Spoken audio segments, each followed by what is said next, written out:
সৌ কর্মষা নিন্দতি সা প্রভেদ শুচিতা ত্যাজ্যতি প্রাণ পাপিস্তা ব্রণ পিকৌনিশ্রদৌরিপ শুচিত সৌভাং সর্বা।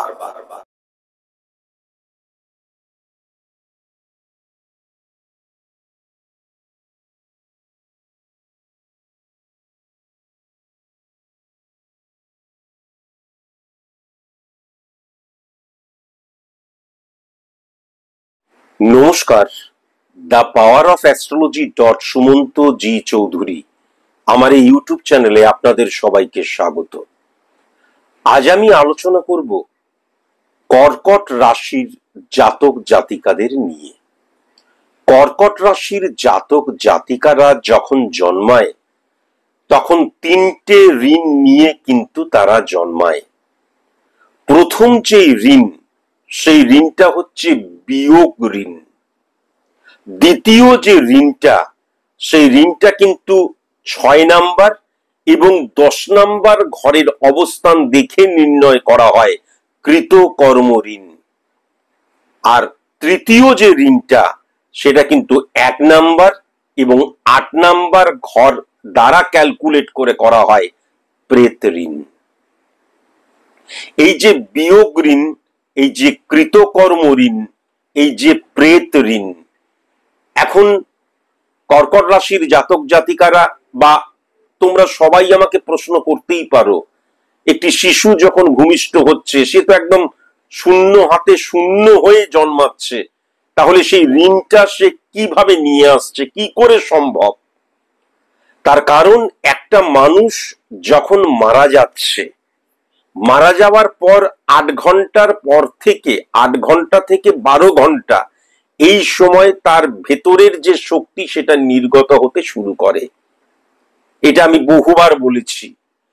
এই যে 8 ঘন্টা থেকে 12 ঘন্টার মধ্যে ভেতরের শক্তিটা নির্গত হচ্ছে, নির্গত হয়ে সেই শক্তিটা কিন্তু বিশ্ব ব্রহ্মাণ্ডে বিলীন হয়ে যেতে চায়।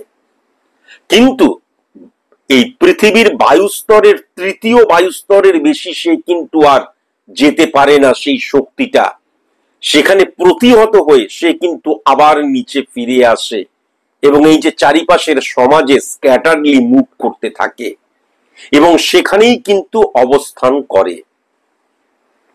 এবার একটি পুরুষ এবং একটি নারীর মধ্যে দেখা যাচ্ছে সঙ্গম হচ্ছে, তখন কিন্তু এটা মনে রাখা প্রয়োজন, একটা মানুষের যে শক্তিটা বেরোচ্ছে সেটা খণ্ডিত খণ্ডিত হয়ে আলাদাভাবে কিন্তু মুভ করছে, তারা কিন্তু কখনো একসাথে নেই।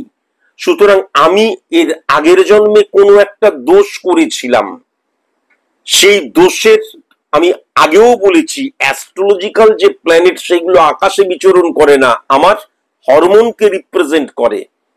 তাহলে আমার যে দোষ, কেননা হরমোনের দ্বারাই আমরা চালিত এবং পরিচালিত হই, তাহলে আমার দোষের পেছনে যে হরমোনাল প্রভাব, সেই পাওয়ারটা যখন স্ক্যাটারলি মুভ করছে এবং যেটা হঠাৎ করে যখন কারোর শরীরের মধ্যে প্রবেশ করলো, তখন সেই দোষটা কিন্তু তার মধ্যে প্রবেশ করলো এবং শিশুটি যখন ভূমিষ্ঠ হলো তখন কিন্তু সে যখন জন্মাচ্ছে তখন সেই দোষটাকে নিয়েই জন্মাচ্ছে।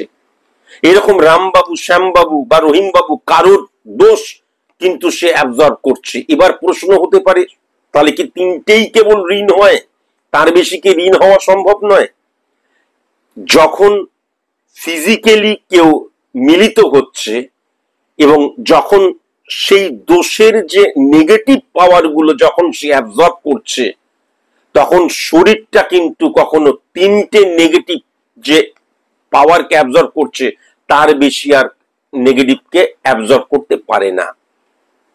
অর্থাৎ যদি পারতো তাহলে দেখা যেত কেউ 11টা ঋণ নিয়ে জন্মাচ্ছে, কেউ 10টা ঋণ নিয়ে জন্মাচ্ছে, কেউ 5টা ঋণ বা আমাদের 8টা ঋণ নিয়ে জন্মাচ্ছে, কেউ দেখা গেল কেউ 20টা ঋণ নিয়ে জন্মাচ্ছে। 3টের বেশি নেগেটিভ যে মুভমেন্টটা হচ্ছে স্ক্যাটারলি, কেবল 3টে নেগেটিভ অবস্থানকে সে কিন্তু অ্যাবজর্ব করতে পারছে সেই শরীর। তাই জন্য কিন্তু জন্মগত ভাবেই 3টে ঋণের বেশি কিন্তু কখনো কোনো ঋণ বোঝা যায় না। যারা বলে তারা ভুল কথা বলে। এইবার খুব ভালো মতন যদি লক্ষ্য করা যায়, এই যে কর্কট রাশির নিরিখে বিয়োগ ঋণ ভেরি ভেরি ইম্পর্টেন্ট। আমার পিতা মারা গেল, আমার মাতা মারা গেল, আমার ধর্ম অনুযায়ী, ধর্ম মানে কিন্তু ধারণ করা, ধর্ম মানে মারপিট ঝাড়পিট রক্তারক্তি নয়, ধর্ম মানে ধারণ করা, যার দ্বারা আমি আমার অনুশাসন, যার দ্বারা আমি আমার স্বীকৃতি, যার দ্বারা আমি আমার উপলব্ধিকে জানতে পারি, বুঝতে পারি। এবার সেই উপাচার, তাই জন্য প্রত্যেকের আলাদা আলাদা উপাচার রয়েছে। আমার পিতার মৃত্যু হলো, বা দেখা গেল আমার খুব কাছের কোনো মানুষ, যেই মানুষ সে হারিয়ে গেল, বিয়োগ হয়ে গেল, আমার যে উপাচার করাটা তখন প্রয়োজন ছিল সেটা আমি করলাম না, সেটা কিন্তু আমার দোষে রূপান্তরিত হলো। সেখান থেকেই কিন্তু 12 হাউসকে হিট করছে বিয়োগ ঋণ। এইবার যদি লক্ষ্য করা যায় কৃতকর্ম ঋণ, very very important. 10th house কিন্তু কি বলা হয়, ক্ষেত্র বলা হয়। 1-6-10 কানেকশন সার্ভিস ক্ষেত্র, 1-7-10 কানেকশন বিজনেস ক্ষেত্র, 1-4-10 কানেকশন সংসার ক্ষেত্র, 1-9-10 কানেকশন উচ্চশিক্ষার ক্ষেত্র। তাহলে এই 10 নাম্বার ঘর এবং 6 নাম্বার ঘরের মধ্যে দেখা গেল 10 নাম্বার ঘরের এমন কোন প্ল্যানেট এবং 6 নাম্বার এমন ঘরের এমন কোন প্ল্যানেট নয় ফিজিক্যালি বসে রয়েছে, তা না হলে সেই ঘরকে রিপ্রেজেন্ট করছে দুটি গ্রহ, দেখা গেল শত্রু কারক গ্রহ হয়ে গেল, তাহলে কিন্তু এই কৃত কর্ম ঋণ লক্ষ্য করা যায়। এই বিয়োগ ঋণের ক্ষেত্রেও কিন্তু 12 নম্বর ঘরে দেখা গেল শনি এবং রবি বসে রয়েছে, দেখা গেল শুক্র এবং রবি বসে রয়েছে নেগেটিভ, তখন বিয়োগ ঋণ সৃষ্টি হচ্ছে। আর আরেকটা যেটা হচ্ছে, চৈতন্য বিশিষ্ট দেহই হচ্ছে আত্মা, তার মধ্যে পরিশুদ্ধতা, তার মধ্যে রেকটিফিকেশন, তার মধ্যে ভুল করলে অনুশোচনা, হ্যাঁ, যে কোনো একটা অবস্থান দ্বারা আমি একটা খুব নেগেটিভ অবস্থান দেখলাম, এই যে বাইরে আহারে ভেতরে ঠিক হয়েছে, আমি তো ভালো আছি, এই যে অনেক ক্ষেত্রে লক্ষ্য করা যায় নিজের মা খারাপ রয়েছে, আমি তো ভালো রয়েছি, মা গুড্ডিও রাখ, আমার আরো ভাই রয়েছে, দাদা রয়েছে, দিদি রয়েছে, সেখান থেকে কিন্তু এই ঋণটার সৃষ্টি হয়। 1 নম্বর এবং 8 নম্বর ঘরের মধ্যে যদি কখনো নেগেটিভ কানেকশন ক্রিয়েট হয়, 8 নম্বর ঘর ভেরি ভেরি ইম্পর্টেন্ট, কিন্তু গুপ্ত ঘর বলা হয়। 8 নম্বর ঘরটাকে বলা হয় লেন্দি প্রসেস। আমি আমার মায়ের সাথে খারাপ ব্যবহার করলাম, হঠাৎ করে দেখা যাচ্ছে হিট অফ দ্য মুভমেন্ট আমার খারাপ ব্যবহার হয়ে গেল, তারপরই মা ক্ষমা করো। আরেকটা দেখা যাচ্ছে মা বুড়ি হয়ে গেছে, মাকে পাঠিয়ে দাও বৃদ্ধাশ্রমে, টাকাটা দিয়ে দিয়েছি, তারপর মায়ের জন্মদিন মৃত্যুদিন মায়ের পুজো, আচ্ছা মাকে আর পুজলামই না, একটা শাড়ি পাঠিয়ে দিলাম। এই যে নেগেটিভ ইনফ্লুয়েন্সটা কন্টিনিউ করছে, কেবল একবার হিট অফ দ্য মুভমেন্ট নয়, সেটা কন্টিনিউ হতে যখন শুরু করছে, এবং লগ্ন মানে কি, 1 নম্বর ঘর মানে স্থাপত্য, ভিত, পরিকাঠামো, তাহলে সেই জায়গাটাই যখন নেগেটিভ ভাবে হিট করছে তখন সৃষ্টি হয় কিন্তু প্রেত ঋণ। এখন এই যে ঋণগুলো সৃষ্টি হচ্ছে, এবার মনে রাখা প্রয়োজন আছে, কখনো যদি 12 নম্বর ঘরে, কখনো যদি 10 নাম্বার 6 নাম্বার ঘরের মধ্যে যে কানেকশন ক্রিয়েট হচ্ছে, বা 1 নাম্বার 8 নাম্বার ঘরের মধ্যে যে কানেকশন ক্রিয়েট হচ্ছে, এই ঘরগুলিতে 2 এর অধিক যদি পজিটিভ গ্রহ যদি বসে থাকে, 3টে হতে পারে, 4টে হতে পারে, 5টা হতে পারে, দেখা গেল রবি, বৃহস্পতি, মঙ্গল, তাহলে কিন্তু কখনো ঋণ হয় না। পুরোটাই কিন্তু হরমোনের খেলা। কেমন, যদি কোনো কারণে দুটোও কিন্তু পজিটিভ গ্রহ হলে হবে না, দুটোর অধিক যদি পজিটিভ গ্রহ হয় তাহলেই কিন্তু ঋণ মুক্ত হয়ে যায়। আর যদি নেগেটিভ গ্রহ, যদি দুটো গ্রহ বসে থাকে একে অপরের, দেখা যাচ্ছে শত্রুকারক গ্রহ, তাহলে কিন্তু ঋণ সৃষ্টি হচ্ছে।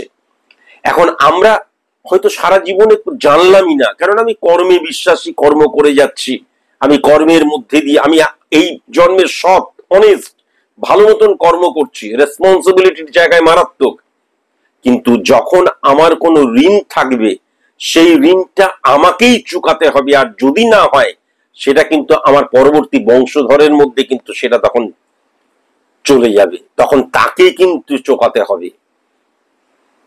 এটা পিতৃঋণ নিয়ে আমরা অনেকেই জানি, এটাও কিন্তু তাই। এখন যখনই আমি জানতে পারলাম যে আমার বিয়োগ ঋণ, যখনই আমি জানতে পারলাম আমার কৃতকর্ম ঋণ, যখনই আমি জানতে পারলাম আমার প্রেত ঋণ আছে, মনে রাখা দরকার কিছু কিছু নিয়ম আছে যেগুলোকে পালন করলে এই ঋণ থেকে কিন্তু মুক্তি পাওয়া যায়। প্রথম হচ্ছে, আমার এবং আমার পরিবারের, আমার সংসারে যারা যারা রয়েছে, মানে আমি, আমার পরিবারে দেখা গেল আমি রয়েছি, আমার স্ত্রী রয়েছে, আমার সন্তান রয়েছে, আমার মা রয়েছে, বাবা রয়েছে, ভাই রয়েছে, বোন রয়েছে, যেই হোক আমার পরিবারে যারা যারা আছে, তাদের জন্মবারে কখনো কিন্তু সংকল্প করতে নেই। এটা কিন্তু অবশ্যই মাথায় রাখার প্রয়োজন আছে। আমি এবং আমার পরিবারে যারা যারা আছে, কখনোই কিন্তু তাদের জন্মবারে সংকল্প করতে নেই, মানে নাম গোত্র দিয়ে পুজো দিতে নেই। এটা কিন্তু অবশ্যই মাথায় রাখার প্রয়োজন আছে। শয়ন কক্ষে কখনো কোনো কিচ্ছু খেতে নেই যদি কর্কট রাশির জাতক জাতিকাদের এই ঋণগুলো থাকে। আমরা কিন্তু বিছানায় বসেই ব্যক্তি, বা অনেক ক্ষেত্রে দেখা যায় খাবার নিয়ে গিয়ে ওখানে বসেই শয়ন কক্ষে টিভি রয়েছে, টিভি দেখতে দেখতে আমরা খাচ্ছি, কখনো উচিত নয়। শয়ন কক্ষে কখনো কোনো কিচ্ছু খেতে নেই। যদি আমার কর্কট রাশির জাতক জাতিকাদের যদি এই ঋণগুলো থাকে, তাহলে কপালে কখনো চন্দনের ফোঁটা নিতে নেই। গৃহে কখনো পুরোহিত দিয়ে পুজো করতে নেই বৃহস্পতিবার, শনিবার এবং মঙ্গলবার। এছাড়া অন্যান্য বারে কিন্তু করা যেতে পারে। বৃহস্পতিবার, শনিবার এবং মঙ্গলবারে কখনো গৃহের মধ্যে পুরোহিতকে ডাকলাম, ব্রাহ্মণকে ডাকলাম, ডেকে পুজো আর্চা করলাম, কখনো উচিত নয়। কেমন, ভিক্ষুক এসছে, তাকে আমি 1 টাকা দিয়ে দিলাম, 5 টাকা দিয়ে দিলাম, এমনি কখনো নয়। ভিক্ষুককে সবসময়, সে শিশুই হোক, নারী হোক, পুরুষ হোক, বয়স্ক মানুষ হোক, যেই হোক, শিশুদের সবসময় খাদ্য দিতে হয়, পারলে পরে বস্ত্র দিতে হয়, কখনো তাদের হাতে অর্থ দিতে নেই। কেমন, দক্ষিণ দিকে মুখ করে কখনোই কিন্তু খেতে নেই, বিশেষ করে দুপুর বেলার যে অন্নগ্রহণ, হ্যাঁ, দুপুর বেলার অন্নগ্রহণ কখনো দক্ষিণ দিকে মুখ করে খেতে নেই। শখের কোনো জিনিস কখনো ঋণ করে কিনতে নেই। যদি আমার ক্ষমতা থাকে তাহলে আমি কিনবো, তা না হলে কিনবো না। কিন্তু শখের কোনো জিনিস, দামি কম দামি যে দামি হোক, দেখা গেল ঋণ করে কিনছি, কখনোই কিন্তু কেনা উচিত নয়। শুভ দিনে, যে আমার জন্মদিন, আমার বিবাহের দিন, কখনো গিফট নেওয়া উচিত নয়, উপহার নেওয়া উচিত নয়। যাদের কিন্তু এই ঋণগুলো থাকে, কর্কট রাশির কর্কট রাশির কথাই কিন্তু আমি বলছি। দাঁত দিয়ে কখনো কিন্তু নখ কাটতে নেই, কখনো নয়। মৃত মানুষের বাড়িতে, কেউ মারা গেছে, শ্রাদ্ধ বাড়ি, হ্যাঁ, সেখানে গিয়ে আমি কখনো অন্ন ভক্ষণ করতে নেই, ভাত কখনো খেতে নেই, অন্ন ভক্ষণ কখনো কিন্তু করতে নেই। নগ্ন হয়ে কখনো কিন্তু স্নান করতে নেই।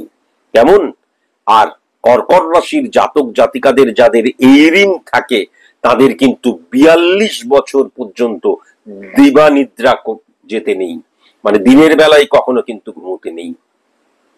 এখন আপনারা প্রশ্ন করতেই পারেন, কেউ রাত্রেবেলায় কাজ করছে তখন কি করবে? কিন্তু এই ক্ষেত্রে আমি নিয়মের কথাটাই বললাম, যে দিবানিদ্রা, রাত্রিবেলায় যখন কাজ করছে, দুপুর মানে আমাদের বেলাতে তো বা দিনের বেলা তো ঘুমোতেই হবে, কিন্তু দিবানিদ্রা নিষিদ্ধ কর্কট রাশির জাতক জাতিকাদের যদি এই ঋণ থাকে।